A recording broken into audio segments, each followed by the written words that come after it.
習，勤勞晚藝，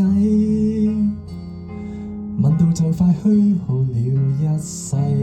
但我無法攀上美滿階梯，要習慣被金剛圈牢牢控制，訓練到沒有思考，適應這時勢，努力交學費，無奈也被淘汰，教我怎麼上樓梯，成功的方法怎複製？懷疑青春一早瓦解，懷疑青春似個病態，存在世上人不過是個買賣，